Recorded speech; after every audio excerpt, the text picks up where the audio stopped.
Okay, good evening, everybody. It's Thursday, January 21st. I'd like to call the meeting of the North Andover Sustainability Committee to order. Before we sort of get to a roll call of who's here tonight, I wondered if someone could volunteer from the committee to take the minutes for tonight's meeting. Anyone? Can you do it, Joanna? Or? Okay, you're on mute. I see you're shaking your head, yes. Sorry. Yep, I will do it. Thank you. Sorry. Appreciate that. Mm-hmm. Okay, so on the committee, my name's Andrew Mitchell. I'm co-chairs with Brian Scheckman, who's also with us tonight. Looks like we also have Joanna O'Connell, Adrian Goldman. Hey, Adrian. Hi, can you hear me? Mm-hmm. Yep. Okay, good. Who else is here from the committee?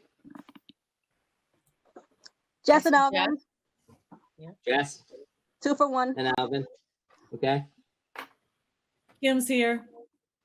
Kim. Hi, Kim. Okay. All right. So we have some guests tonight. We have members of the Mass Development team who are Wendy O'Malley, Rob Anderson, and Daniel Murray. We also have from the town Bill Mitchell and Andrew Shapiro, and we have Select Board member Laura Bates joining us tonight. Thanks for coming. First thing on our agenda is to talk about the PACE program, and to sort of get us into that and lead us into the presentation, I'll turn it over to Andrew Shapiro. Great, thank you, Andy, for having me, and my colleague Bill here as well, who's the town assessor, as well as the whole Mass Development team. And I appreciate you dealing with my incessant emails. I've been emailing Andy a lot, trying to get this thing set up and making sure that we had everything, all our ducks in a row. So I appreciate your patience with me as we got this set up. So for those of you who don't know me, my name is Andrew Shapiro. I'm the Director of Community and Economic Development. I've been with the town since November of 2019, so I'm still relatively new. And the reason I'm here this evening is because we've been in conversations both internally and with Mass Development, which is the state's economic development and finance agency. They manage a program called the Property Assessed Clean Energy Program, which you're going to be learning more about. And I won't get into the details of it because I'll let my friends at Mass Development get into that. But in looking at the program, we wanted the Sustainability Committee to take a look at it. Because there's a requirement in order for us to allow property owners in town to take advantage of it, there's a requirement that the town basically opt into it. There's a component of the program where the town has to administratively help facilitate it. So with that, you'll get an overview of the program for Mass Development by Dan Murray. And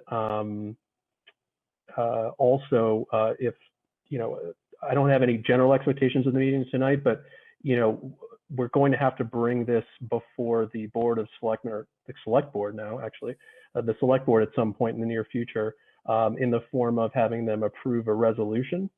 And so I have drafted a resolution that's based on a template that Mass Development has provided us, and I'm happy to share that with folks if it hasn't been shared already. And so we'd love to have any input that this committee wants to provide in advance of a meeting with the Select Board. And then I guess a best case scenario would be even to have this committee endorse or support, or whatever form it feels is in its best interest before we go to the committee as well, endorse a resolution that we'd be putting before the Select Board. So with that, I will go ahead and toss it over to Dan, and while he introduces himself and his colleagues, I'll go ahead and try to get the presentation queued up. Give me a moment. So go ahead, Dan. Very good. Thank you, Andrew, and thank you, Chairman Mitchell. Thank you for having me on this, inviting me to this committee meeting. I'd like to just introduce my colleagues as well. Wendy O'Malley, who's the PACE Program Administrator, and Rob Anderson, who's the Vice President of Business Development up here in the North Region. As we move to the slides here, the next slide, please. Just to give you a 20,000 foot view of mass development, we are this, as Andrew said, the state's finance and development agency, and we work with businesses, nonprofits, banks, different kinds of lenders, communities to stimulate economic growth in different ways. We've financed or managed 341 projects in the last fiscal year, and we've invested or facilitated investment in about $2.6 million into the Massachusetts economy. Next slide, please. So as far as who we serve, we work with businesses, developers, particularly housing developers. I believe we helped out on your project on Main Street there a couple of years back, either with a loan or a participation. We help manufacturers and nonprofits through tax-exempt bond financing. That's basically a loan from a bank that has a lower interest rate on it, and we facilitate that. Which is allowed by the IRS for nonprofits and small manufacturers. Next slide, please. So how do we serve the Commonwealth and how do we sort of divide the state? Well, we divide it into 5 different regions.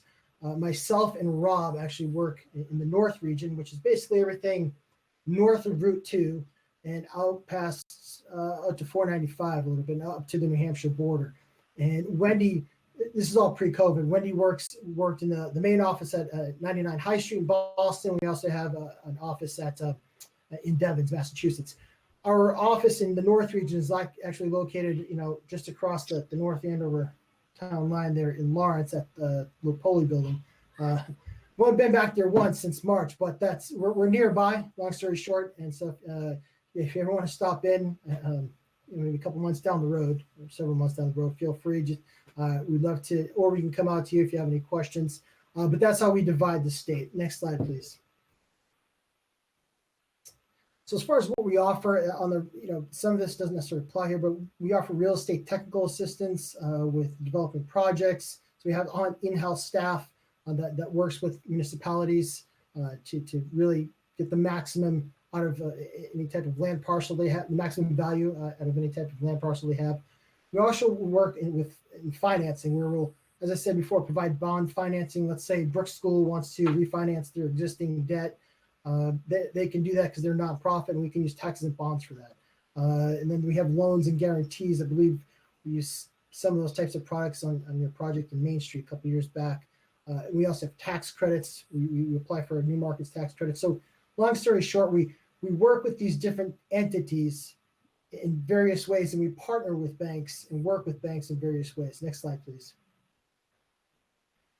So as far as partnering with banks, some of the ways we partner with banks is through loan participations. All that means is basically we're splitting a loan where you may be pari passu, which basically means we're 50-50 with a loan or with a bank on a loan. And that can happen because the bank may be tapped out. They don't quite have the bandwidth to help with a specific deal. We can also provide loan guarantees on if, let's say, there's a market rate or a workforce housing deal that could really help out the city or town, and the bank can't quite get to the leverage point the developer needs them to get to. They need them to climb that cap stack. We can provide a loan guarantee. We also have before taxes and bonds, or we issue taxes and bonds.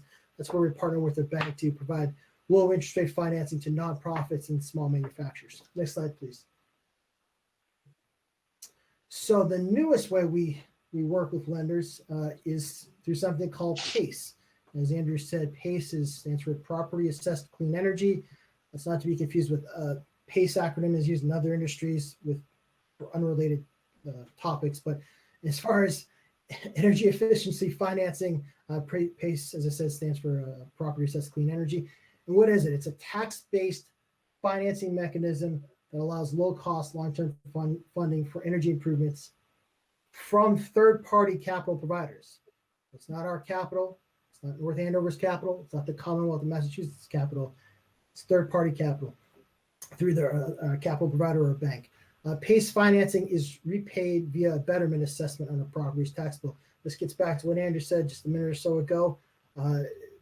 It requires someone at the town sort of typing an entry in onto a tax bill through whatever your system, maybe it's Munis or whatever system you use, in order to help facilitate this process. The PACE betterment assessment works similar to improvements for sidewalks and things like that. Next slide, please. Now, as far as PACE at the national level, PACE is a national program, first of all. Let's start there. The chassis of PACE is similar. It's the same essentially across all these different states. What's on top of that chassis or what's built on that chassis can vary state by state. We'll go over the differences in our state versus maybe some other states and some of the nuances to the program. But nationally, we're the 24th or 25th state to have an active PACE program. 37 or 38 states now have passed enabling legislation, and over $2 million of PACE financing has been invested into commercial real estate projects throughout the United States. Next slide, please. Now coming or drilling down from say 20,000 feet to maybe 10,000 feet, coming down to the New England market, Connecticut has the most mature PACE program. They've been active for almost 10 years now. And so if you ever Google, commercial PACE Connecticut project, you'll get a flavor of what type of projects are financed via PACE.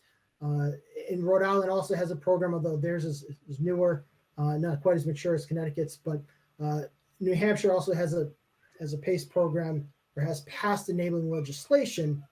However, we haven't seen any really projects come to fruition yet. Next slide, please. So working our way through New England and into Massachusetts here. Massachusetts actually passed PACE enabling legislation back in 2016. However, we needed a technical correction, and for one reason or another, a couple of different curveballs there. It took a couple of years to get that corrected. And long story short, it was enacted in August of 2019, and we were scheduled to go live at the beginning of this past year, 2020, right when COVID hit, and then that made us delay things out a couple months. So we went live last week of July of 2020. So this program has been active for 5+ months, almost 6 months now. And so we're part of the process here is educating municipalities and then also educating bankers on the program and how the program works. Mass Development's role is actually the lead program administrator. Again, we're not the lender. And we administer PACE in the Commonwealth of Massachusetts, along with our sister agency, the Massachusetts Department of Energy Resources. They handle a lot of the technical side of PACE. And PACE guidelines can be found on our website at massdevelopment.com/PACE. Next slide, please. So what is it? All right, so I babbled for about 5 minutes here, so maybe you kind of get so if you can imagine a commercial property owner in North Andover, they have maybe a strip mall or one of those plazas. They have a plaza on Main Street there. Maybe it's a manufacturer, any type of commercial real estate owner. It could also be, surprisingly, nonprofits have an interest in this as well, even though they don't generally have a tax bill. They actually have expressed an interest. And commercial real estate also encapsulates commercial multifamily, which is 5 units or more of multifamily housing. So all those different types of commercial property owners, let's say 1, 2, 3 dozen of them have an interest in making energy efficiency improvements. And the goal here is that it's not one, it's going to be several that have energy efficiency improvements over the long term, over the next 2, 3, 5, 10 years. They want to make these energy efficiency improvements. What does that mean? Next slide, please. Energy efficiency improvements can include things such as energy management systems, insulation, HVAC systems, new windows, boilers, lighting, solar panels on the roof. So let's say, for example, you have a commercial property owner that wants to install solar panels, but they have an old roof. So they say, okay, well, we're going to need to replace the roof, so I should do that now. So they can finance the cost of replacing the roof along with the solar panels. Maybe they need a new chiller on the roof, so they may need to upgrade their HVAC systems because they're the current systems are not very energy efficient. Maybe they're 40 years old or 30 years old, and they need to be upgraded because they are not energy efficient. So they can loop all those costs together and finance them. So let's say they have a project scope and they know what they want to do. The first option they have is just to pay for it out of pocket, and they can just simply stroke a check for it. Most commercial property owners don't want to do that for simple reasons. They want to keep their powder dry for other projects potentially down the road. If they're a manufacturer, they may want to keep some cash on hand to fund inventory or for other types of business issues. So many commercial property owners don't want to necessarily use cash on hand to finance these capital improvements. So the first option, cash on hand, may not be viable. The second option may be just simply going to a bank. However, bank loans can be constrained into 5, 7, 10 years. That's if the bank wants to finance these types of projects to begin with. So there may they may have a first mortgage on the property, and maybe they just don't want to finance or increase their loan size at that time. Maybe it's not accretive to the owner of the property to do so. So that leaves them with a third option potentially, which is PACE. And in order to do that, it requires municipal opt-in. So next slide, please. So municipal opt-in just simply means the North Andover often wants through a resolution to enable PACE in North End or allow PACE in North Andover. The reason municipal opt-in is required, as Andrew mentioned at the beginning, and I alluded to a couple minutes ago, is that someone at the assessor/tax collector's office needs to essentially type in an entry or make sure that the PACE capital loan, we don't like to call it a loan, the PACE capital shows up on the tax bill, which simply means the property owner makes a payment on their PACE capital investment once a year or 4 times a year, depending on how you bill your taxes. And that's really it. And that's why there's a municipal opt-in is required, excuse me. So again, getting back to why PACE, with a traditional bank loan, if you amortize it over 5 years, the monthly payment is going to be quite high for a property owner than if you were to amortize something over 20 years. So relatively speaking, just because you're amortizing something over a longer period of time, the monthly, quarterly, or annual payment all in is going to be much less, which makes it more realistic for the property owner, or more likely for the property owner to want to enact these types of energy efficiency improvements or implement these energy efficiency improvements to their property, because it's just more palatable. It's more cash flow friendly. One of the things we require in the state of Massachusetts, and this is where I mentioned earlier about the differences in certain states, is savings to energy investment ratio test. Just simply means that you're spending $1 on these improvements on the solar panels, the insulation, the new chiller on the roof, and you're investing $1. You want to make sure that you're saving $1 in energy, inclusive of the different finance benefits like depreciation and credit and so forth. So all in, when you do an apples to apples comparison, just need to make sure that it makes sense financially. And the way that's done is through the savings to investment ratio test, and an engineer actually performs that test or does that calculation for the property owner. So basically, we want to make sure there's bang for the buck there. And again, to emphasize that this is third-party financing. So there are NationalPACE capital providers, and if you Google them, you'll see their names. They're going to come in and provide this capital for these types of projects. They understand the project. They understand what is required as far as energy savings, and more of them are becoming familiar with the Massachusetts program. So that's a key distinction. Some states, another difference, as I mentioned before, is that some states that will actually fund some PACE investments. We don't do that here. This is all third-party capital. Next slide, please. Dan, I have a question. Sure. If somebody wanted to put $20,000 worth of solar panels on their building, and and they qualified for this program, they would get a check for $20,000 to do the work up front, and then they'd pay $1,000 a month, a year for 20 years. Is that sort of like a simplified version of it? They'd pay an extra $1,000 on their tax assessment for 20 years to pay it back? Simplified version, but the math, the mathematics will need to be amplified. So in other words, if it's going to be a $20,000 project, it really wouldn't make sense for them to do it because, you know, if you're installing 3 solar panels on your roof, you're better off just, getting maybe a direct loan for that. There may be some benefits through mass save.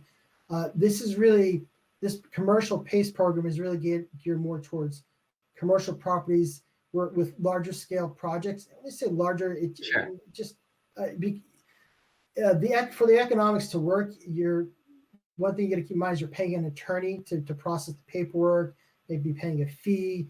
So it really starts to make sense at maybe $250,000 or more in a project. Remember, one chiller on someone's roof is going to cost that much.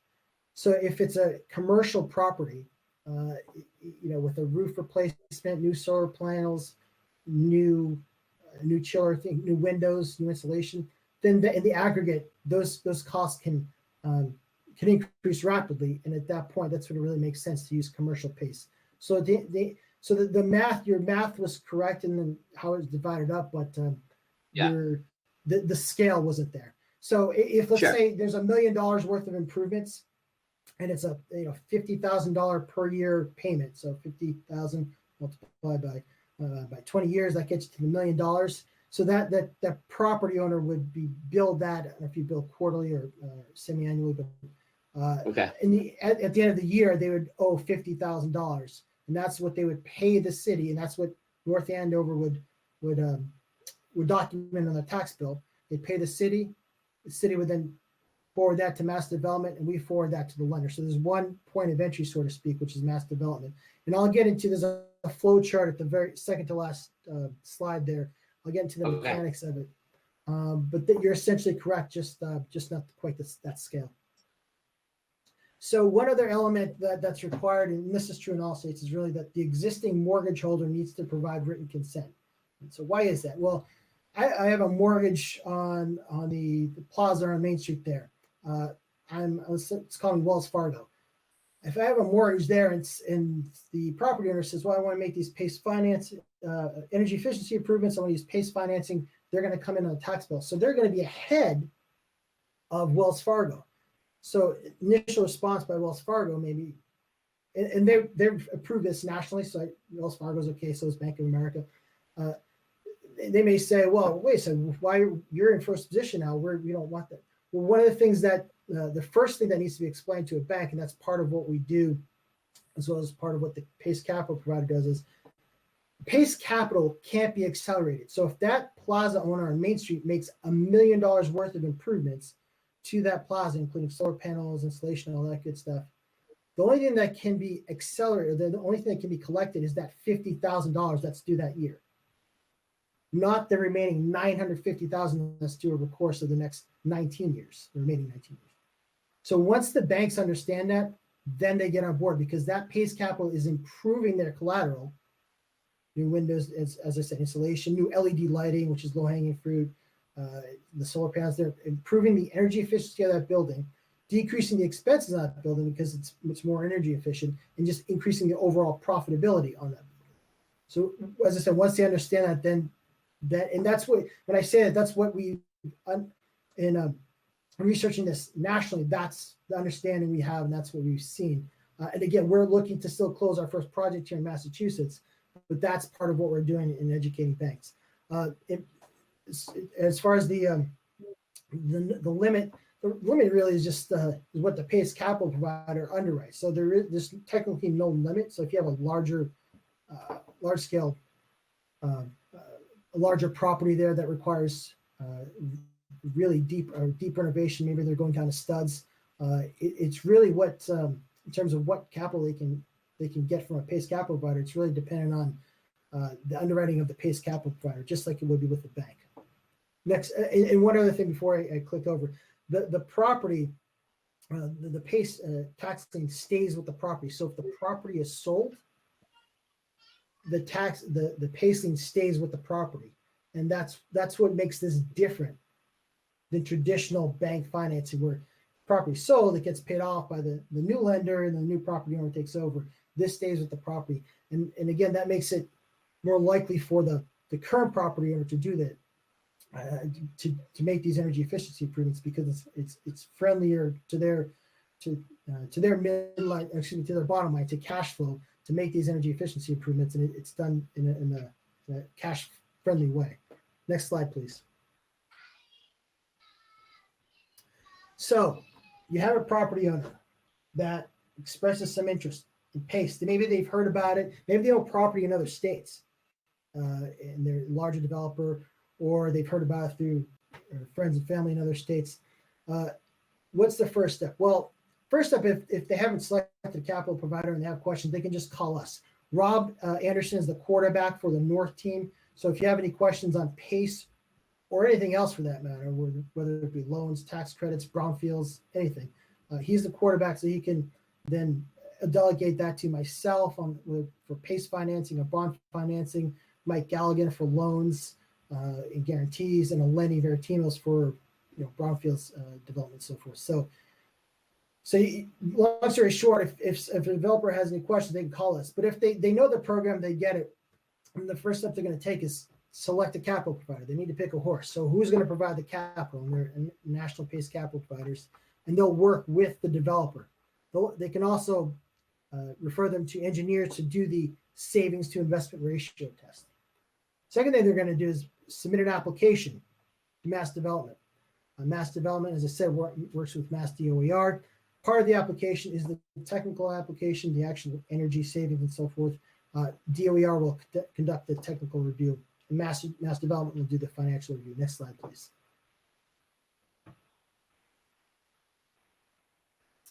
So once we receive the application, we're going to want to make sure that the city or town is opted in.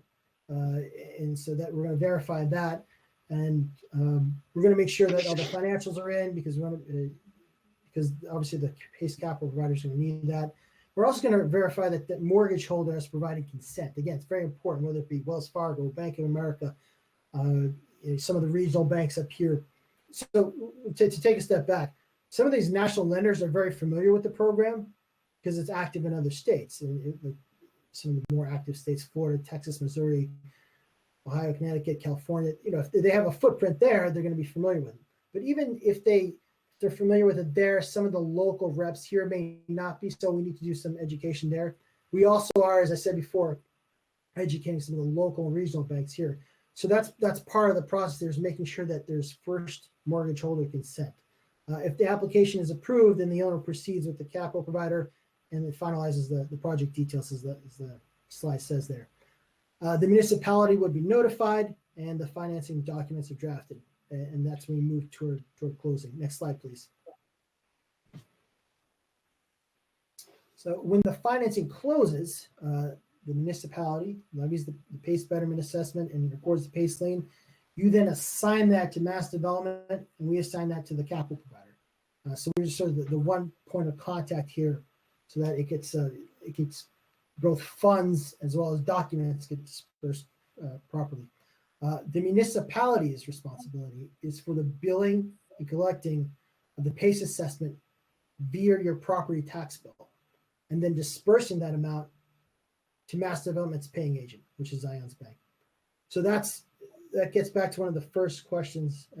This particular bullet point is, what do we do here in North Andover? Well, that's it in a nutshell as far as the meat and potatoes of it. The actual mechanics and logistics, that's the part that we need the city or town, in this case North Andover, to execute on. And once you receive the paying agent, which again is Zions Bank, we'll disperse the funds to the appropriate capital provider. Next slide, please.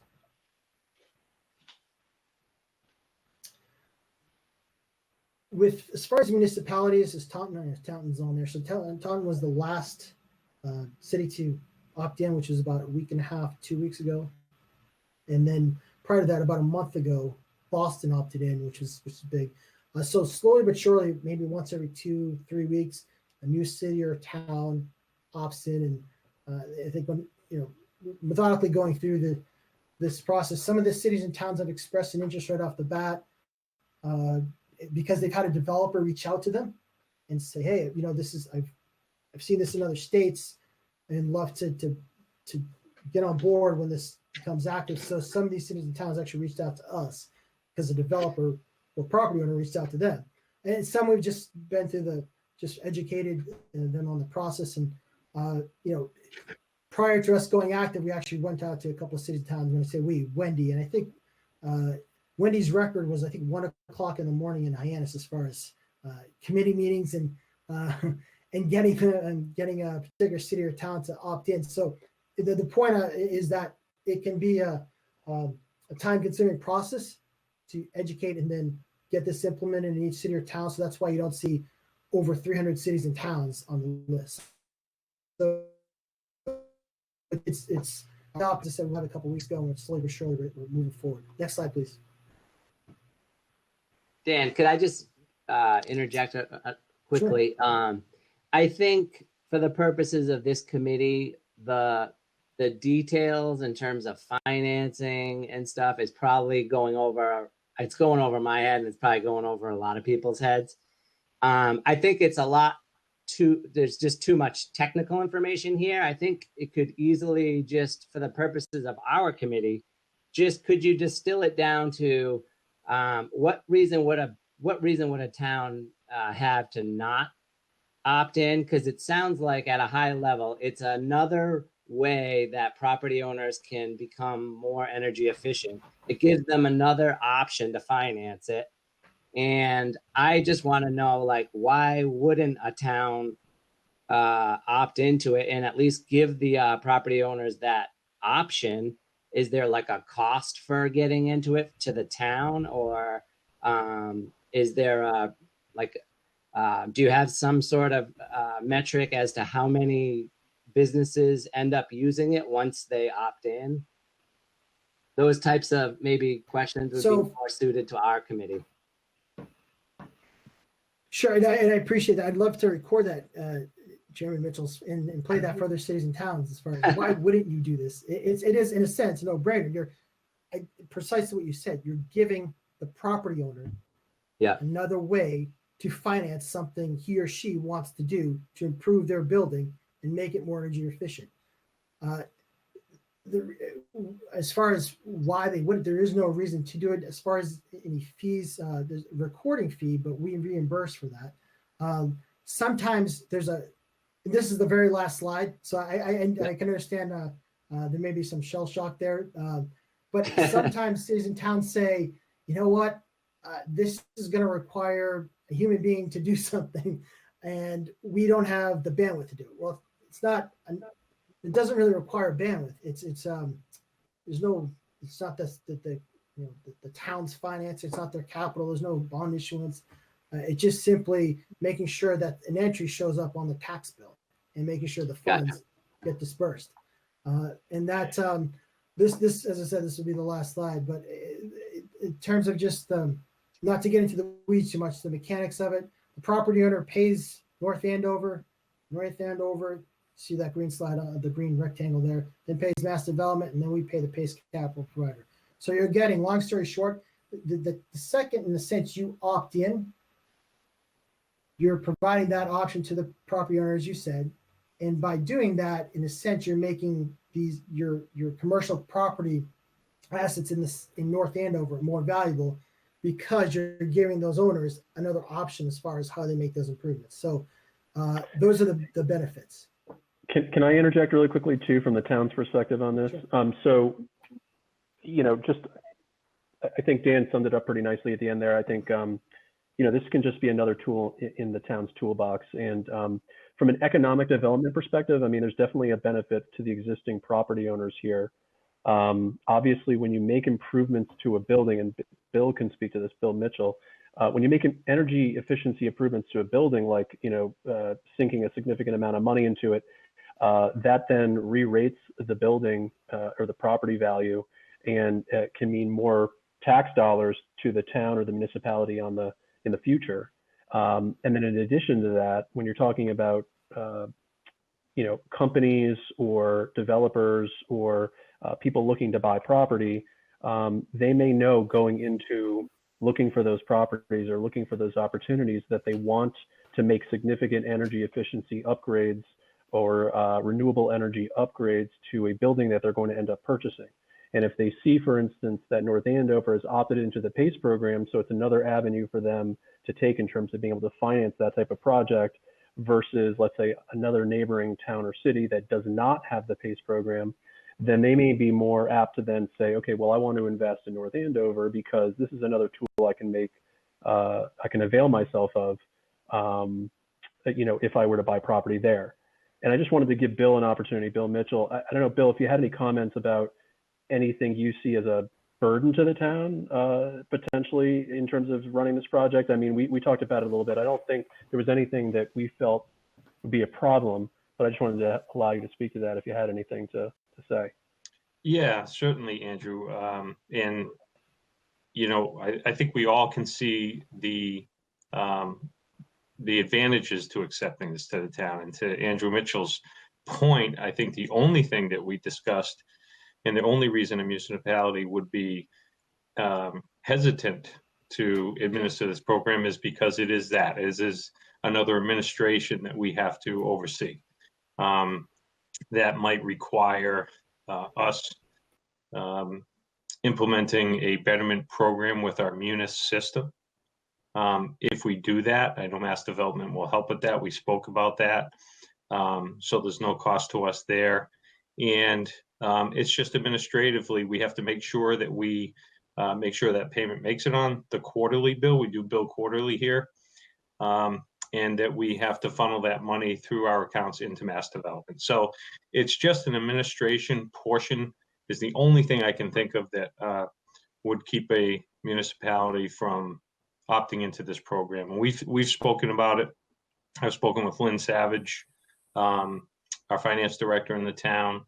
That was her only concern.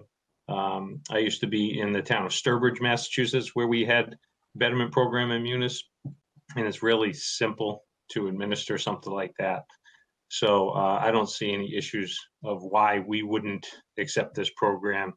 And I've done a lot of work in my previous career in Leominster with Mass Development and seeing a lot of advantages to these types of programs. So certainly I think Andrew Shapiro is correct. It's another tool in the toolbox. It's something we can provide to investors in North Andover, especially with energy renewal and what's on the horizon as far as sustainability of a project or cost effectiveness to keep a company in North Andover or an industrial building, commercial building, even apartment buildings with 5 or more units. So I think this is a plus for everything. I don't see any drawbacks for us and why we wouldn't accept it. So thanks, Andrew, for the opportunity to talk, but that's my take on it.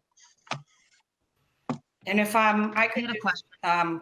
I just want to agree with Bill's comments as the person who's kind of listened to all the questions that all the committees and the select boards and the city councilors have had.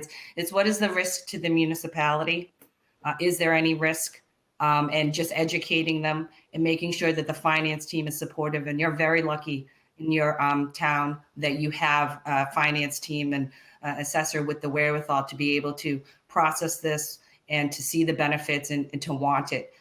Because that's really sometimes the barrier, someone's inability to understand the assessment process and then doesn't have the bandwidth as was previously discussed to maybe learn that and implement it into their community with the existing tax software system that they have, which sometimes is antiquated and outside of their control. So those are the concerns. And once we kind of educate them on all the details, as Dan did tonight, those have gone by the wayside and they fully supported and opted into the program. And let me just add, I think as someone who's coming from the energy side and who used to work on project development for this, a lot of owners they don't want to put the capital up front for a property they may not know what the future holds, and that they may not be the entity receiving those savings. And that's usually the argument against going forward with energy efficiency or renewable energy projects. And that's been identified as a barrier in the past. So PACE is a way to address those project barriers. It's not going to fit everything. It's not going to be this huge, wide-ranging program. But what it's going to do, I think, is really hone in on those projects or those buildings which have great improvements, things that really could benefit not just that property owner, but the community. So in terms of the emissions, the energy usage, we all know that, you know, everybody contributes to the energy grid in New England. We all contribute to how that grid in the future will be put together, where the pricing will be. The more renewable and lower cost and cleaner energy we can get locally will not necessitate the generation or the future building of power plants. It also contributes to climate policy and goals that an individual municipality may have in terms of, you know, having the building stock be as high performing, as efficient as possible, and then keeping it attractive for future business owners. So if the building is for sale, who doesn't want a new roof? Who doesn't want an improved building? And that would look more attractive to anybody who's looking to purchase it, regardless of the situation of why that sale came about. So that's where PACE is intended to promote. It's intended to keep that business owner viable, keep their credit where it needs to go instead of towards the energy improvements, keep their cash flow positive, and let the savings pay for the improvements and keep that building higher performing on a long-term basis. So I appreciate your time, and I'll stop there. I have a question. This is Joanna. Two questions, I guess. One, how will it go as far as, does this work for like big residential buildings or no? I wasn't clear on that. Or is this just commercial? Like we have, you know, some residential larger buildings going into town. Is that something that those owners can take advantage of this program as well? So it's important to note that it's for residential residences that have 5 units or more, Okay. and it's not intended for new construction No, or not- additions. Okay. Okay. But what's the age limit on the building, Dan or Wendy? So how old would the building have to be to take advantage of the project? No age program? limit, but no ground up, Andrew. Oh, okay. So, okay, got it. It could include expansion of an existing building as long as it's attached to the existing structure. It couldn't be in a brand new building on the same parcel, for instance. It would fit into a multifamily 5-unit or more situation where you had an owner who was paying the utility bills, let's say under a rental agreement. It wouldn't work well for individual condominium owners where you had that type of situation, because you would need multiple mortgage holder consents, which is more than one consent is very difficult to obtain. So it'd be more, a property owner renting to individuals, paying the utilities, and having a reason to, reduce those expenses on an ongoing basis. Or if the tenants have an option to reimburse the owners through a lease, an assessment increase, because they're the ones paying the utility bills and receiving the savings, that could also work, but not in a condo situation. Okay. And what about schools? Is that something that this could apply to? Or is that not, because it would be the municipality kind of paying for is that out of the same pocket? So a public school, no, because Public they don't schools. receive the tax bill. Ah. But however, a private school, although they don't receive a tax bill, they could theoretically use a pilot program to pay for their PACE betterment assessment. And so that's one of the things Wendy found out, is that some nonprofits in other states have expressed an interest in the program, even though they don't receive tax bills. And the way to get around that is through a pilot. So this would be like a Brooks school or something like that. Mm-hmm. Mm-hmm. So Andrew and Bill Mitchell, from being from town, the first things that come to mind for you guys are like the Lucent building, right? Maybe when that changes hands, right? That's probably a big one. The mills, maybe over at the North Andover Mills. Anything else like in your forefront? Yeah, so there are a Okay, lot Bill. of commercial buildings throughout the town as well that may Yeah. be from the late 80s that might need some energy efficient upgrades. Could they get to that $250,000 scale quickly? I guess I don't Oh, yeah, realize how quickly the money absolutely. can go. You start talking about a roof-mounted solar system where a roof needs to be replaced on a large-scale building, certainly could get up to $1 million pretty quickly. Okay. Okay. Cool. Thank you. Thank you. So we've taken up a lot of your guys' agenda, and I do appreciate everyone's time. I want to thank Mass Development for taking their time to come to the meeting this evening. And, you know, assuming there's no major concerns expressed here tonight, you know, my plan would be to have them back even again when we bring this to the board, the select board, to have them approve a resolution to opt into this. But I just wanted to, again, open it up once more to make sure anybody had any questions, and just, you know, get any sense from the committee, if you were able to provide it, if this is something you felt like we're on the right path with, and we did in fact want to opt into this as a town to provide the tool. I don't know, Andy, if you want to take that. I mean, No, I appreciate Wendy's, Wendy, your comments were well taken in terms of, you know, you raised a lot of points in terms of, you know, some of the benefits that the town would get, not only from, you know, like a cleaner energy standpoint, but also just anything we can do to further attract other businesses and stand out as a town that has a leg up on other neighboring towns because of, you know, our approach to opting into programs like this. I think it all helps to just attract the types of businesses that we want to attract.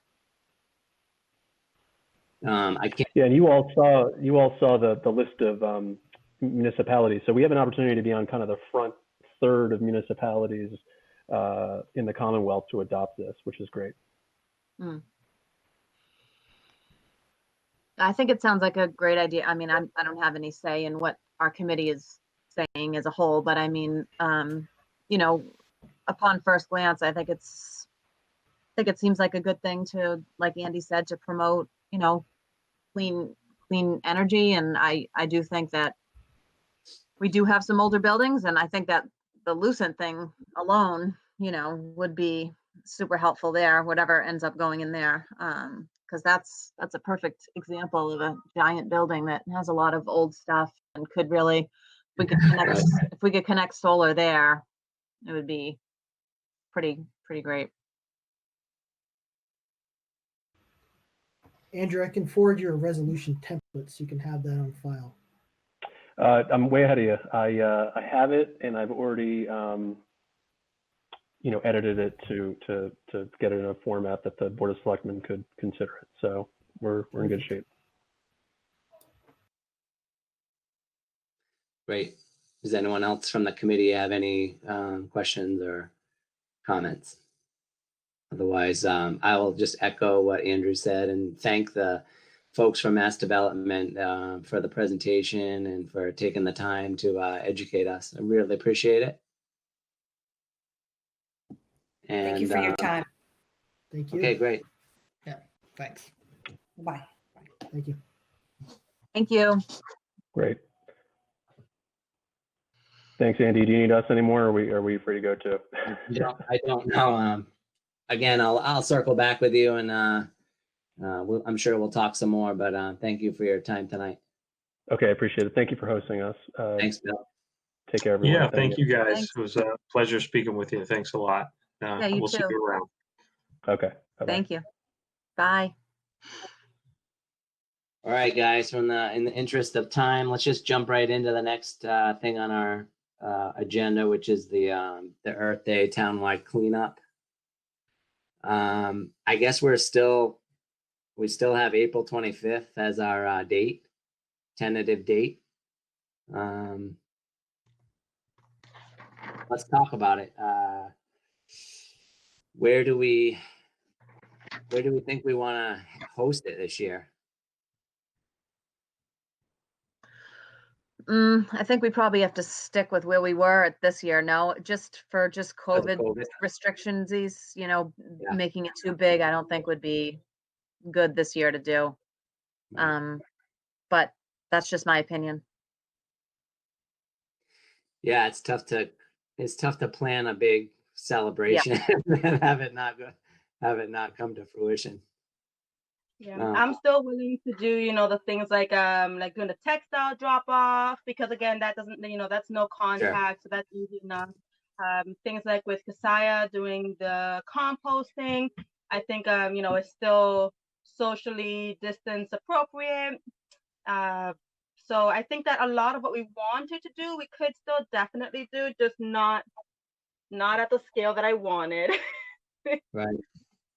I mean, all the typical things too, right? Rain barrels, we could do social distancing. Composters, we can continue doing. We can add the textiles. Was there anything else? Shredding, it was the shredding with the shredded company. Yeah, we could potentially do the shredding. Even if we spread it out, you know, so like if we do like an Earth Week type of thing, and I mean, no, not really, because there's only a few of us, so the manpower that would be needed. I could just bring my laptop and work, do my regular full-time job in the parking lot at DPW, waiting for people to come shred. Yeah, I'm sure they won't mind. Set up a little tent.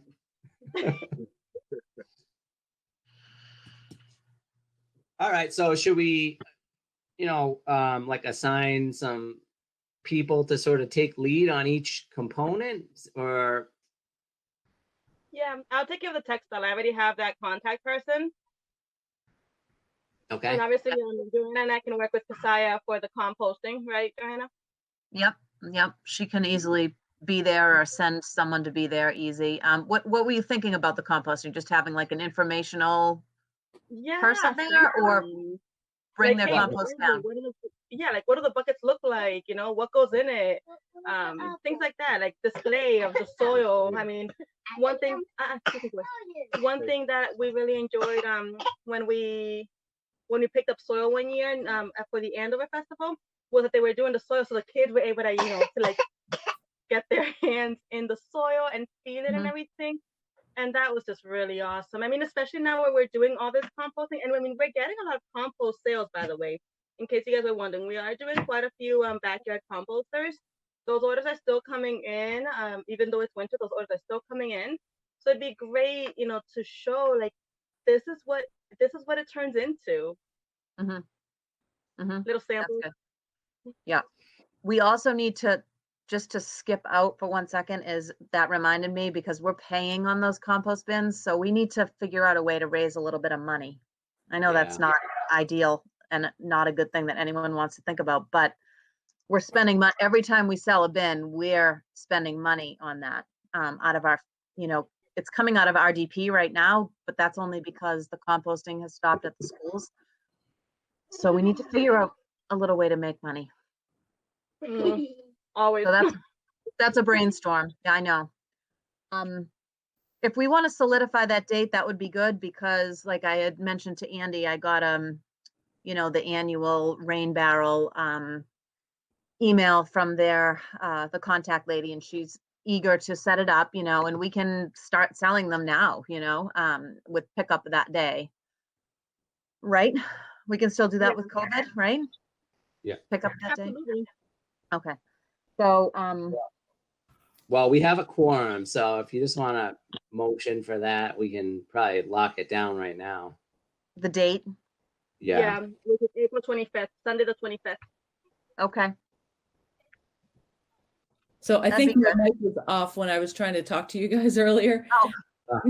I tried to pipe in a couple of times. I reached out to the middle school to figure out how to secure that location if we wanted to try to do some of these socially distant trucks around. I think they have we could do a really good setup there. I submitted the request to use the facility. I forgot today to follow up to make sure it was available on the 25th. They did want some backup dates if that didn't work out, but since I didn't hear back from her, I don't know now if we need backup dates. I mean, that's right around the corner. So, I mean, if we were to get that space, that's a nice space. I mean, we did it for the 5th grade. I don't know if any of you guys, Joanna might have done it for the 5th grade volunteer thing. I mean, we could easily have a truck like in the front yard and then a front side on the basketball court and one in the back, and just if people come up from Main Street and just make a loop all the way around and go back out on Main Street, we could have a stop completely socially distant, like 500 feet if we wanted to, I think.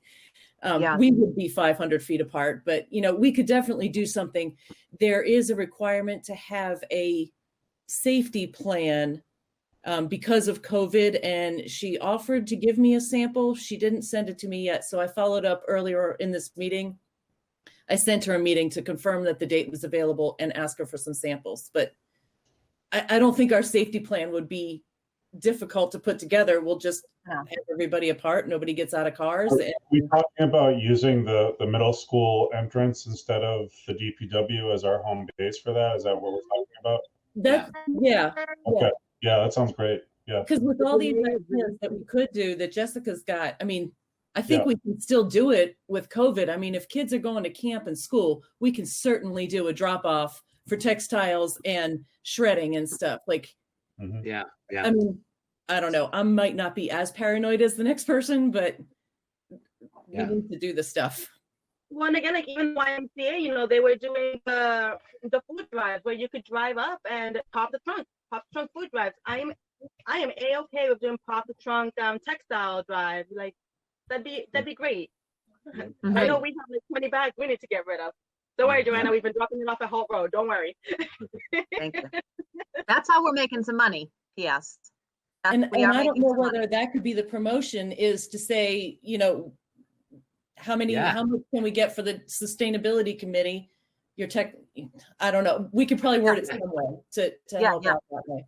I don't think there's anything wrong with us telling people that it's our primary source of income to get textiles, because I think people would actually stop. I think a lot of people would stop putting it out in the front of their house and actually save it for us. Right. Yeah. And I think people knowing all of the options for what they can drop off, whether it's sneakers or rugs or, they need to have a list, not just textiles. Could be, I may think textiles are one thing and maybe they're not all of what I want to be, but can we include kitchen sponges or ribbons from packaging or, or rip stuffed animals that my kid puked on too many times, and sneakers, or can we use sneakers and high heels, or is it just sneakers? Those are the detailed questions I have for that kind of thing. Yeah, and I have a video type thing for it. Say again, Jess? We could put together like a little video type thing for it. Like a little slideshow, add some funniness to it. Like, rip dirty underwear, throw it in the textile bin. Exactly. Find the grossest thing and put it on the video. We have a list from Bay State Textiles too that we hung up one time. Remember, we hung that up around town and whatever. So like we have the actual list of what they like to take. Yeah. That we could take from too. But I mean, it's a lot that can go in there. Yeah. So Kim, when do you think you could get a final? Anytime you could get a final reply from them? Because she was really quick when I was emailing her a few weeks ago. I mean, our emails are only like 30 minutes apart for that entire day we were going back and forth. So I had it on my list today and completely forgot to email her earlier. So I expect that I'll get an email tomorrow and I can circulate the response when I get it. I mean, unless she's out. We can decide from there what we think, if we want to go that route or yeah, let's wait and find out. Yeah, I think that's where we should do it, just because even if we only did one thing, it's so much easier to get in and out of there than the DPW. Totally. Agreed. Yeah. The only there's a possibility we could make money on the shredding too, right? I don't know. I don't know either. They probably charge money for them to come and sit there and shred stuff, right? Like shred it or whatever. I don't think they do that for free. Maybe they do. Is it against any kind of rules for us to have, like, while they're shredding their stuff, just have someone like standing in a booth for donations? Yeah. Like, hey, while you're here, donate to sustainability committee. Yeah. Are we going to vote on something? Because Adrian's got to go. No, so now we can't vote because we have to wait to find out what they say about the middle school. Yeah, I don't think we're gonna vote on anything. Okay, thanks, guys. Thanks. Thank you, Adrian. Okay. One concern I have with the middle school is the rain barrel distribution. They usually come a couple of days before and drop those. Mm. And we can't really have them sitting out. Well, A, I don't think the middle school will want them there, and B, wouldn't be covered or protected. Because Yeah, they'd that likely might have to be a separate day. a separate day. It just It gets might people have to out be, there. right? Yeah, it might be, but it gets people like coming to, but yeah, I guess worst case. And the composters are all at the DPW as well. Because, you know what I mean? Yeah, but if we could do shredding and textiles and focus on the cleanup, assuming that we get good promotion and we get a bigger turnout than we've ever had before, could we maybe do the composters and rain barrels at the DPW on a different day, or would we want to try to somehow get somebody with a truck to help us tote all that stuff over there that day? That would be kind of an undertaking. Or No. we could coordinate with the DPW to have them just hand it out. All it is them taking a name and handing it out, you know? They won't do it. They won't do it. Okay. We could have a couple of us at the DPW and use both locations, but then we're spreading ourselves thin and we won't have enough people to man the No. middle school. Yeah, plus we always take turns. I know that for the most part, I think all of us go out and do the actual cleanup as well. So, Yeah. I mean, we did this past year. I mean, we did things differently. We did schedule days. Joanna, you and Andy went and basically set up and did for like designated pickups. There's nothing wrong with doing it. Even for example, if we do it around Mother's Day, you know, get the garden ready with the composters and the rain barrels. I think that'd be a lovely Mother's Day promotion type of thing. You know, not on that day, but you know, for Mother's Day type of thing. Yeah. Or we could keep it in that week, like someone mentioned, the Earth Day week, you know, kind of thing. Like, you know, maybe do it the following weekend or something. But then, yeah, I don't know. That's just a thought that we need to think about, because we can't have 60 rain barrels sitting at the middle school. So we got to figure out that. So Yeah, I like that idea of maybe delaying the composters and rain barrels to like that doesn't necessarily have to be Mother's Day, but that time period, because I think it's May that most people start planting stuff in their yards, right? April 25th is kind of early. Yeah. April flowers bring May flowers. The rain barrels and composters, it's perfect. Well, we can even do like I've been wanting to do the little potted seeds and everything. Trying to remember that.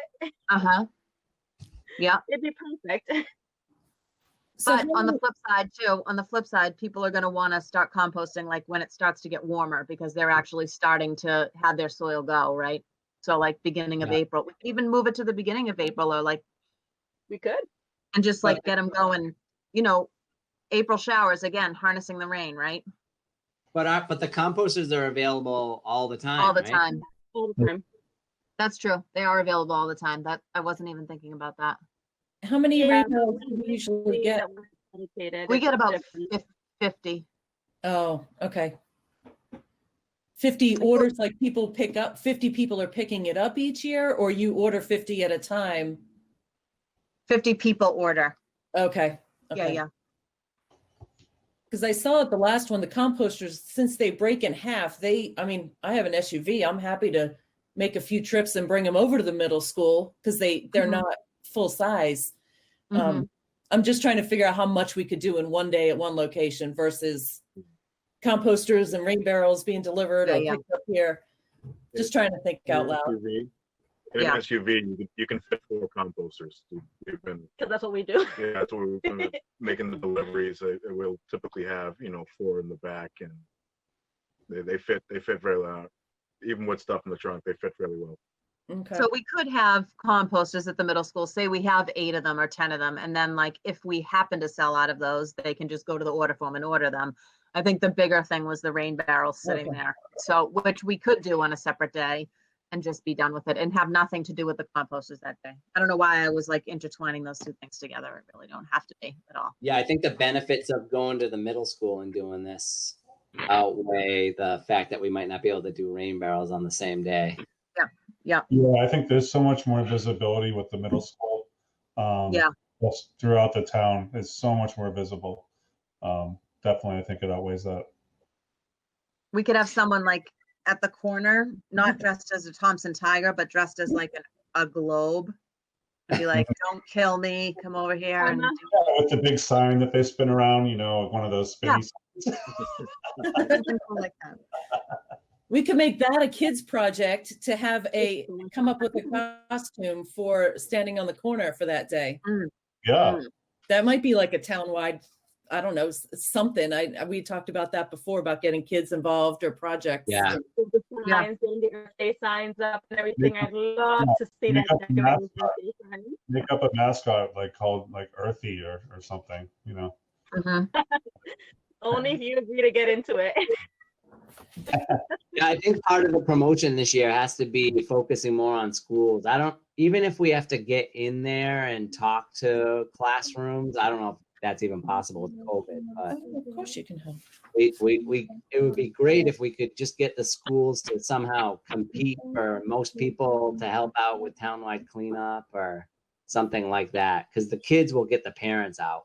You know what I mean? If the kids come home from school saying, I want to do this weekend, then the parents might go out with them. You know what I mean? No, but the fall Lake Cochituate cleanup has always gotten a lot of high school volunteers, and so there's no reason why we can't get a lot of high school participation on this. You know, one time that I did the Lake Cochituate, I can't say that word. One time that I did I did that cleanup, there was a huge group of high school kids there, either from volunteer hours or from the environmental club. I forget which one it was. Is Pranali? Oh, Yeah, I'm here. Both, so they were getting, there she is. Yeah. Do you know if there's a way to get, you know, a big high school group over there? Because I think that would be really helpful. Yeah, definitely. I think a lot of kids need volunteer hours, especially for NHS right now, since there's not many volunteer opportunities out there. So definitely a lot of people will come. I think if we somehow find a way to get it in, Mr. Jackson sends out a principal's update every week. So if we find a way to get it into that, then you would be able to get more visibility, because I can tell student council and all the clubs, Interact Club, and then I can tell those students. But if you want a lot of other students who also need volunteer hours, it would be better to get someone who caters to the entire school. Yeah, that would be great. It would be a great way to get our numbers up and to get more families involved. What if we did something like, go ahead, Jess. What? I didn't hear you. The Merrimack College, they had students too. That's where we got a group as well. The ones that we took a picture with, Joanna. Do you remember that? Because we took a picture with a group of kids. We took a picture of them and then with them. And I thought that was from the college as well. Yeah, that might have been. I don't remember taking a picture with you and Merrimack College children though, but at all. What if we like had kids when they came, if they brought like a poster of what like the earth cleanup meant to them, and we could tell them that we're going to try to like hang it around town in businesses or hang it up at schools in the lobbies or like something like that. I don't know, like just to kind of like get them thinking about what it means to them. And I don't know, just a thought of getting people involved again and like bringing it to us and saying like, oh, that's great. And would they bring it to us ahead of time, or would they bring it to the event? Bring it to the event, and then we can we could just put them up. You know, I mean, I'm sure the principals wouldn't mind putting a little, you know, thing up in the lobbies and some of the businesses in town too. I bet would throw it in their windows. You know. Yeah, we could get like speaking just for like Atkinson. I know that Erin O'Laughlin, she like always has robocalls every week and everything. You could put out the word to the student body, but then also put reminders on the robocalls, and then hopefully I'm sure most principals at most of the elementary schools do something very similar, if not the same.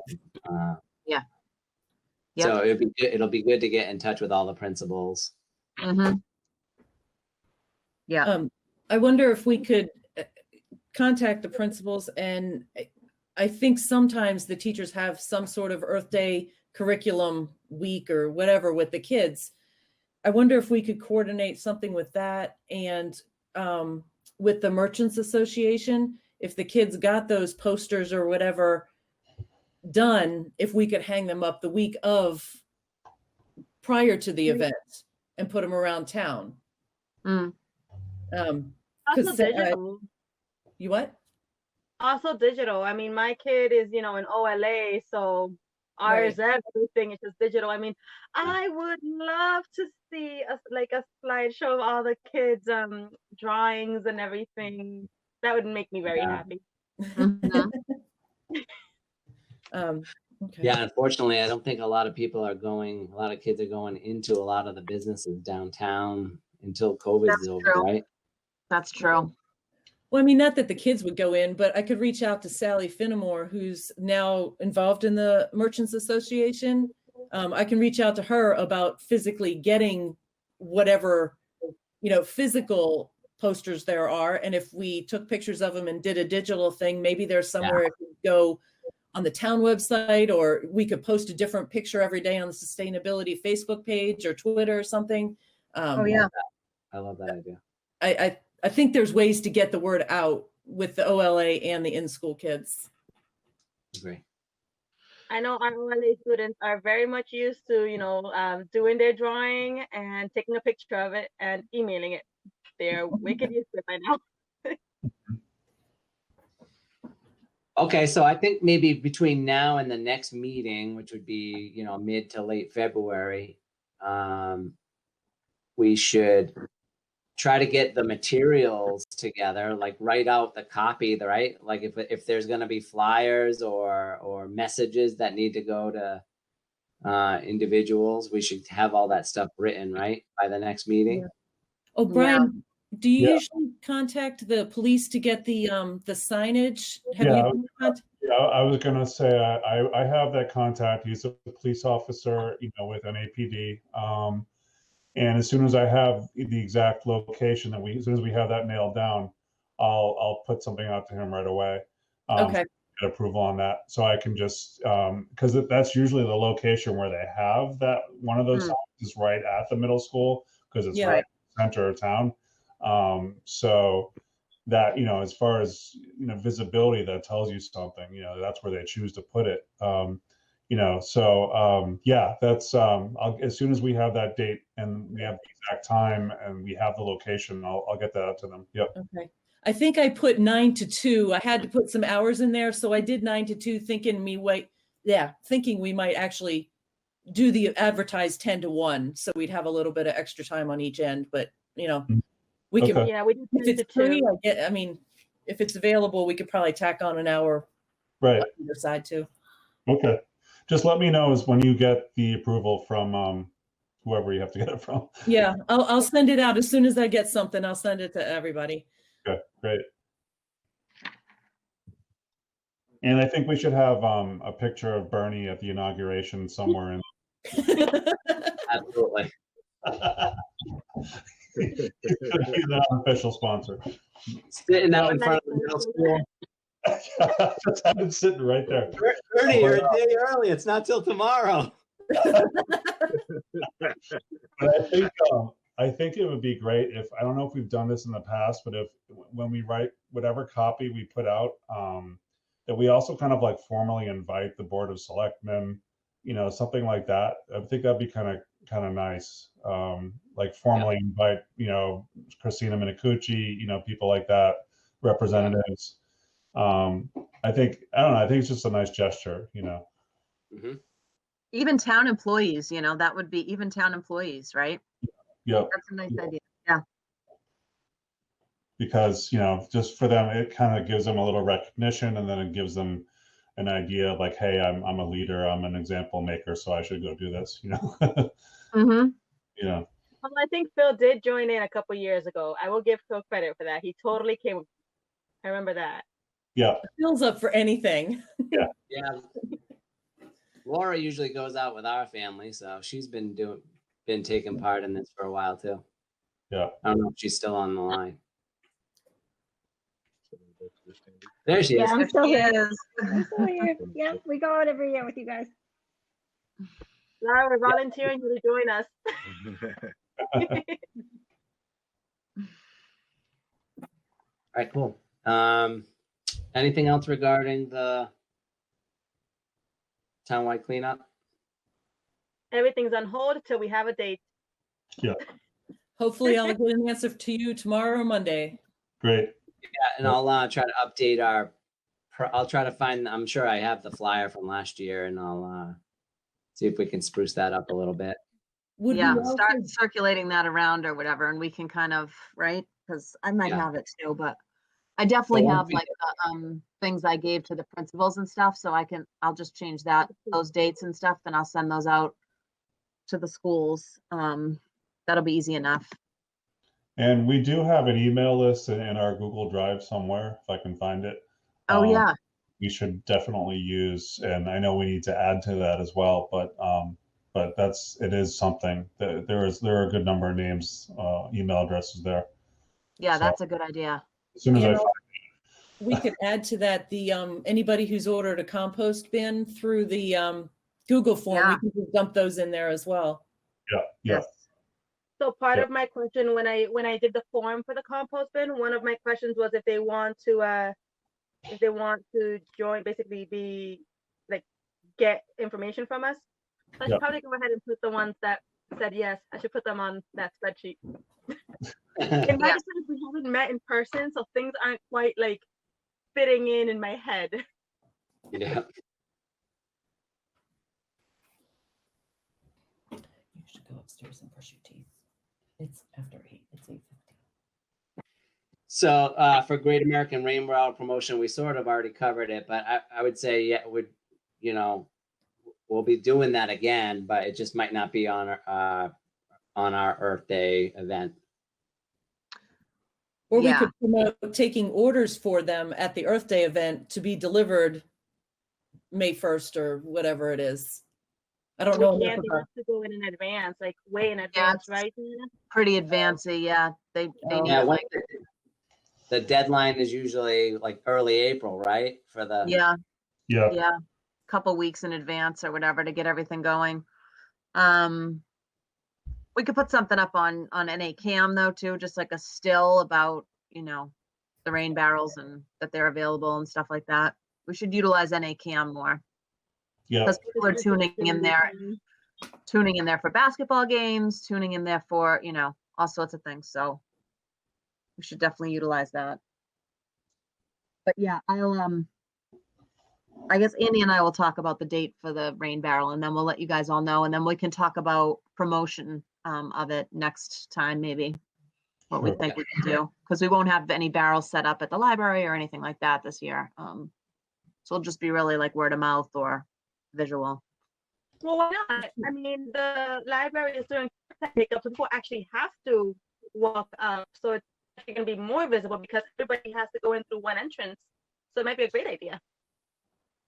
Outside, you mean? You can't go inside the library, can you? Or can you? No, but you meet them at the door. Outside. Outside, yeah.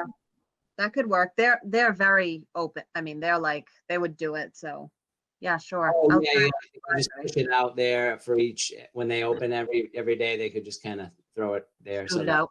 Yeah. Right. Yeah, if anyone has any other ideas about outside places, that'd be good. The only two other things, I know it's getting late. RDP, I sent out that list to you guys if you've had a chance to look at it. It looks like nothing much is changing for 2021. If, we were supposed to have a hazardous waste day, or we were supposed to do a whatever, textile collection, whatever it happens to be, and it didn't get to happen, we can just write that when we submit it. It was supposed to happen around here. It has in the past years, we're not now. So it's pretty much the same. So we should be able to do that pretty easily. And then I was contacted by the North Andover Improvement Society, the woman that runs that. She one of her goals, they just had like a meeting about goals for the year. And one of their goals is they want to join with a committee or two in town and kind of work with them during the year to promote events or whatever. So they chose us, and she wants me to come to a meeting next month, and she wants to join forces about the Earth Day cleanup. So they only have, I don't know, 6 or 7 members, and they're all like in their 80s. They're very cute. But she reached out, so I think that that's good. And They also recently put out a grant application. I don't know if you saw that, for grants for anything that people, I mean, they must do it annually. I just kind of noticed it this year. Mhm. And for me, I was thinking about the whole gazebo dream I had. I don't know if it's I have time to prepare that now, but maybe for next year, I'll put in for that to build a gazebo on the town common, because that was the committee that I remember that we were told to speak to, and they just happened to put out a grant application, and they must do it annually. So yeah, I'll ask her about that. yeah. Don't let the gazebo idea die. I love it. I'm not letting it die. And the only other thing she mentioned to me that she wanted me to mention to you guys is that I guess it's the 375th anniversary of Andover, though that, I don't know, of the Andovers, something like that. I'll have to get clarity. And they're kind of hoping to work with people in Andover and kind of promote things this year as this 375th anniversary of the town. So she said, maybe if you wanted to say this Earth Day cleanup is the 375th anniversary of blank, whatever that is. Anyway, that's what, so I can get clarity on that. She said they don't have a lot of plans at this point, but just to keep it in mind. I said, okay. So the 375th anniversary of Something. Andover-ish. And that's all I have. I think we're like a spin-off. Yeah, maybe. So I think we predate the whole country. Partners farm.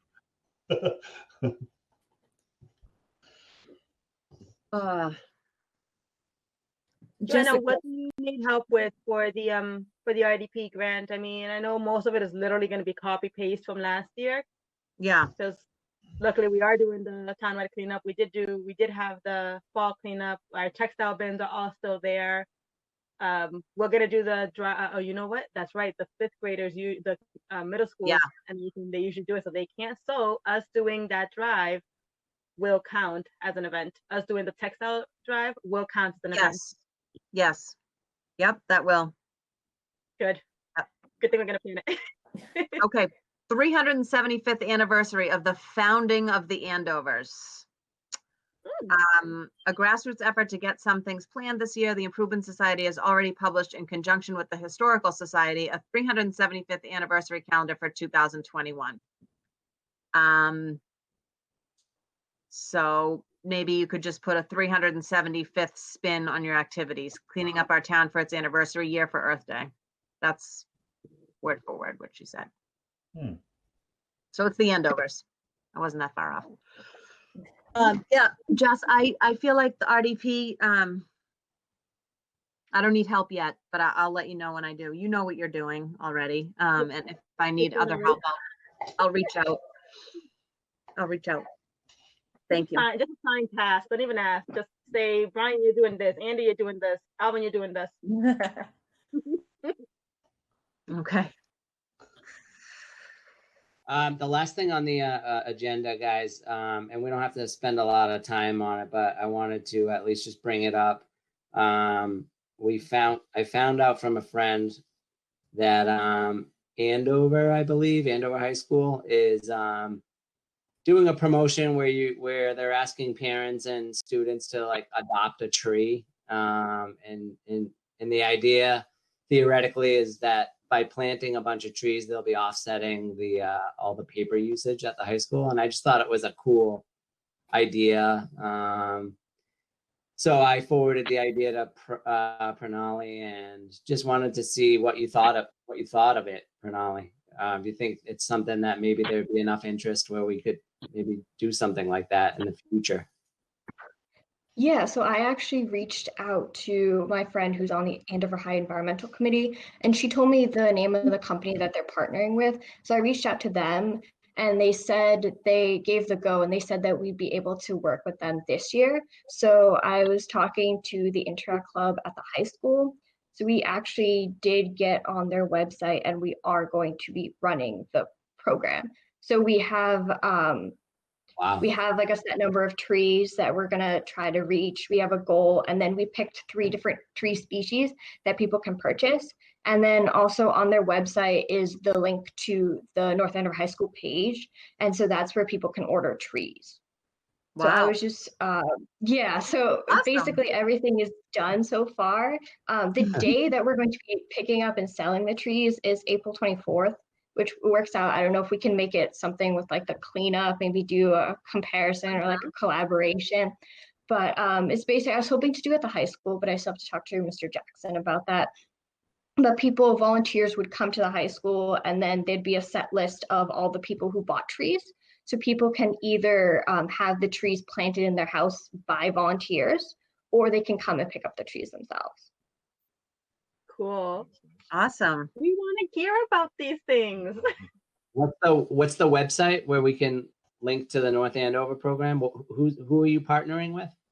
It's called Tree Plenish. I can put the link in the chat right now. Would you do us a favor and kind of just write up what you just said with the link, and then like we can, get the word out kind of thing, if that's, if you can concise it into something, right? That'd be awesome. And, all the work that you've done and stuff, just like put it out there, and that's really great. That's awesome. Yeah, definitely. I was hoping that you'd be able to help with promotion, because I know that I can put it at the high school, but it'd be better to get a lot of people in North Andover buying trees. Yeah, I love it. That is And definitely up my alley. The Improvement Society has really been on the tree train for a while. They've been really trying to get, so I can definitely forward this to them. They'll be like, I bet they'll take off with it. So that would be great if you could work on that. Awesome. Congrats. Thanks. Is there any place in North Andover that needs trees? Because they were talking about that if we could somehow get fundraising and then purchase a bunch of trees and then plant it in some sort of green space in North Andover. I wonder if you should talk to, I don't know, the arborist. We have an arborist. His name is John Lavin. He works at the DPW. Maybe it could be the type of thing where you could create an email asking him that if you wanted to copy a couple of us, because he knows us from the cleanups and stuff like that. That might help. And, tell him what you're doing and how it's associated with kids in the school and all that. And maybe he can tell you, guide you a little bit, or because I think he likes to be talked to about trees. He just doesn't necessarily want to. Right. Yeah, he likes to be okay. He likes to be He talked likes to talk about trees, but he needs, yeah. What if we created a poll on our Facebook page about where people might want to see trees, and see if that dovetails with where he would suggest, just to get some interaction on our page. We're good at sharing. I see all the posts shared on North Andover Moms and Andover Moms. So I that might be a good way to get some interaction and start sowing the seeds, so to speak. Yeah, I like that. For getting it out there. The other thing, I happened to go on to our kind of unrelated, but I didn't want to forget, on our page for the compost bins in northandover.gov, whatever the government page is, our Google form link is not there. It says to go talk to the DPW. Oh. So I just wanted to bring it up. I don't know who we talked to about putting links on the page and updating our page over there, but the link to the form that we made is not on our page anywhere. Okay. Yeah, I think Christine McElhaney. McElhaney, yeah. She can do it in 2 seconds if we could just get the link. Yeah, I her don't- name's on the, her name's at the top of the agenda. Yeah, she's not Are you- being press secretary for the White House anymore, so. What? Different I don't person. get it. Different person. Okay. All right. Well, that's good to know. Does anyone have the link like really handy that they can just throw on an email and put her name on it, like Brian? I have it right here. Oh, you Yeah, do? you just had the link because I was looking for the form because I was going to ask a question about it. Okay. Joanna and Jessica, do you guys get any kind of notification on either like at all when someone signs up for a composter? Because I don't get anything. I don't. Really? I thought I had it set up for us to get notified. I know I get an email. I get haven't an got email one in a while. Well, we just got one the other day because I know I have only one that hasn't been delivered. So I have one on my Okay. to-do list, and that's all that I have is just one. We delivered one just a couple weeks ago. Just last week, I think. Oh, last Beginning week. of last week. Yeah, beginning of last week. It might be. I'm not sure. I'll look I'll into play it. around. Maybe I need to set something up on my notifications. I thought that we were getting those, but then I saw it slow down. I'm not sure if that was an automatic or if that was just emails that we were getting. We were Yeah, just no, getting emails. I Yeah. definitely get the email notification. Yeah, like definitely get the email notification because I Yeah. get little pop at the top of my screen when a new order comes in.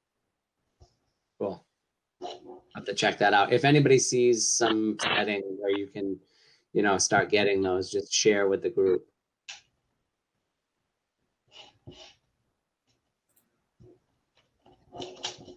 Can someone text me who I'm emailing this to? Like text me the email that I'm sending it to.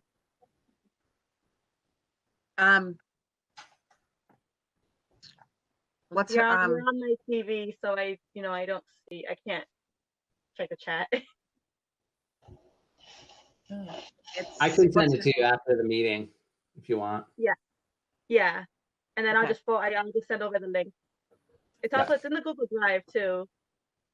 Okay. Yeah, sorry to distract us from the trees, but it No, that's was- fine. Which, by the way, Yeah, those so- trees are only like $5. Is that right, Benali? Yeah, they're $5. And they're like 18-inch saplings. Cute. Very cool. I like it. All right, so we're gonna get it.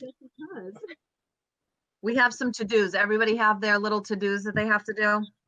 The link from the composters, Jess, you're gonna do that to get that on the site, right? Pranali's gonna work on the tree planting info so that we can get that out there.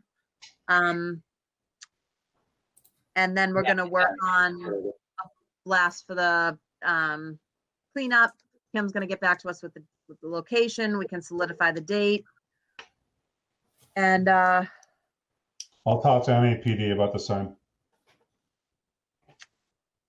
And I'll refresh all our copy for promotions. okay. Yeah, and then we can blast all that out and get that going and then Jess, gotta- do we want make a Google form thing for the rain barrels, or could we combine it into one form that you could order either the rain barrel or the composter or both? No, the rain barrels is done differently because Oh. they purchase it directly through the company and they pay for it and everything. All that we take care of is just the Just handing it them out. off. Yeah. Okay. Whereas the compost bins, like when Alvin and I pick up, well, when we drop off, we pick up a physical check at that time, Mhm. Okay. which I would love to see be digital. Would love that. Yeah. Are we allowed to set up a Venmo account? They don't allow them for nonprofits. I've already looked into it. Oh. I should have Clearly, I known. really wanted it. What about Cash App? Cash App has the same rules as well. I looked into them as well. About Bitcoin. Now does not allow for any business accounts, including nonprofits, to have a way to access it through the bank. I looked into that one as well. I looked. You create our own app. All right, folks, anything else?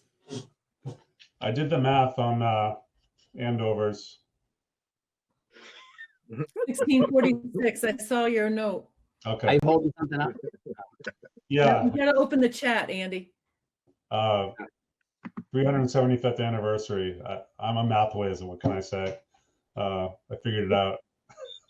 16 what? 45? 46. Yeah. 46. That puts us at 375. So, in case you're curious. Okay, I was. Yeah. Right. Okay. Do we have any idea when we get to meet in person? No, you guys are still virtual, right, Laura? Or no? Yeah, we're still virtual. They're just I just heard they're gonna lift the restrictions on the 24th. I think they're gonna start the restaurant.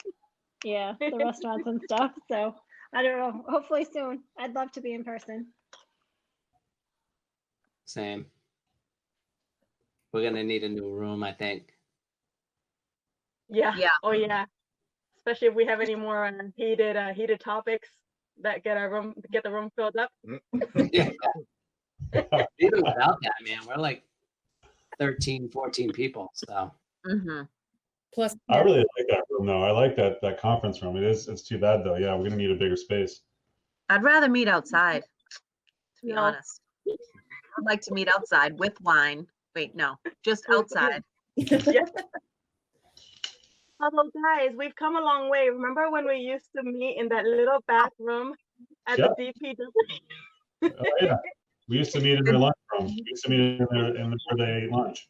There'd be like pickles and stuff. You'd have to move to the side from lunch. It was nasty. Yeah, and it's like 3 or 4 different remotes that we didn't know which one you used to be the TV that didn't work. Yeah, Yeah, it was We've tough. come a long way. Yep, we're doing good. yeah. So we'll scout some other locations. We'll do that. The gazebo. As soon as that's built, we'll meet there. I'm totally up for that. All right. all right, well, we're I think we're tentatively scheduled for February 18th. But Okay. I'll send out an email confirming that because I gotta confirm it with NACAM. And I think that's the Thursday before school vacation. Oh yeah, yeah. I think that's correct. All right, that's during school vacation. Yeah, it is. the 18th is? Yeah. Okay, then I'll probably try to get it for the week before or the week after. Okay. Yeah. Wait, it probably- is? It's early this year? Isn't it usually in the 20s? Yeah, it's No? usually. No, it's I usually thought I checked that. It's usually the President's Day week. So The Um, 15th to the 19th. yeah. Yeah. Okay. Like I said, I'll just circle back and email everybody with the date. Sounds good. All Sounds right, good. the meeting stands adjourned.